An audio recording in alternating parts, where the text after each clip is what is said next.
Hay historias que de verdad desafían toda lógica. Relatos en los que una persona parece estar marcada por la tragedia, casi como un imán para los momentos más oscuros de la historia. Pues bien, esta es una de esas historias y es uno de los casos más increíbles y desconcertantes de Estados Unidos. Es una pregunta que nos hace pensar mucho, ¿verdad? Sobre el destino, la casualidad, sobre esos patrones que a veces se nos escapan. ¿De verdad es posible que alguien viva a la sombra de la misma desgracia una y otra vez? Y no es un error de escritura. Un único hombre fue testigo, o estuvo allí mismo, en 3 de los 4 magnicidios presidenciales de toda la historia de ese país. Una coincidencia con una probabilidad que es, prácticamente imposible. Y aquí lo tenemos. El nombre es Robert Todd Lincoln. Sí, el hijo primogénito del mismísimo Abraham Lincoln.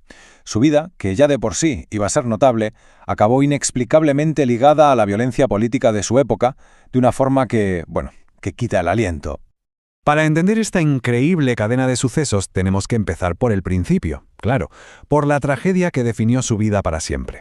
Estamos el viernes 14 de abril de 1865, en el Teatro Ford. Mientras el presidente Lincoln ve una obra, una bala cambia la historia. Pero para su hijo, Robert, aquello no fue solo un acontecimiento histórico. Fue el momento en que se convirtió en testigo de la muerte de su propio padre. Un trauma que, sin él saberlo, daría comienzo a una serie de sucesos inexplicables. Pasan los años. Robert Todd Lincoln ya es un respetado abogado, un político, pero el destino, o como queramos llamarlo, iba a volver a ponerlo en el centro de la tragedia nacional. 16 años después, es el 2 de julio de 1881. El presidente James A. Garfield está en una estación de tren en Washington. De repente, le disparan. Y lo increíble es que, entre los testigos más destacados, ¿quién estaba allí? Pues sí, otra vez, Robert Todd Lincoln. Garfield moriría semanas después por las heridas. A ver, paremos un segundo a pensar en esto. La probabilidad ya es asombrosa. Ser testigo del asesinato de tu padre, que encima es el presidente, y años más tarde presenciar el atentado contra otro presidente. Es que es casi inconcebible. Pero la historia, y aquí viene lo fuerte, no termina aquí. Pasaron otros 20 años. Robert T. Lincoln, ya al final de su carrera pública, se encontraría una vez más, la última, con la sombra del magnicidio. Nos vamos al 6 de septiembre de 1901. El presidente William McKinley está en una recepción en el Templo de la Música en Buffalo. Un anarquista le dispara a quemarropa.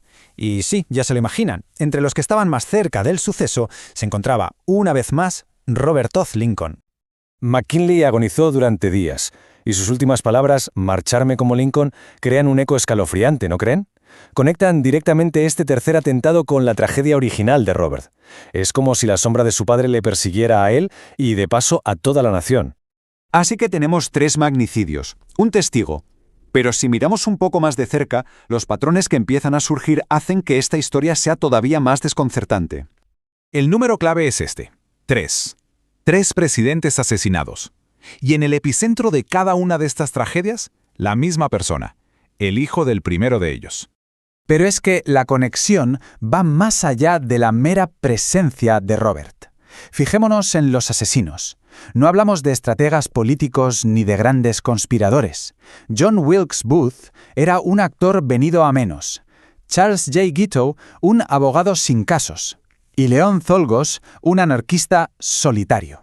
A pesar de las décadas que los separan, los 3 compartían un perfil psicológico que es, la verdad, inquietantemente similar. Eran hombres movidos por el resentimiento, por el fracaso y con un desequilibrio que les llevó a canalizar toda esa frustración personal en un acto de violencia histórica.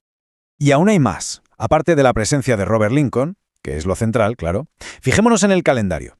Los atentados contra Lincoln y McKinley ocurrieron en viernes. El de Garfield, un sábado por la mañana.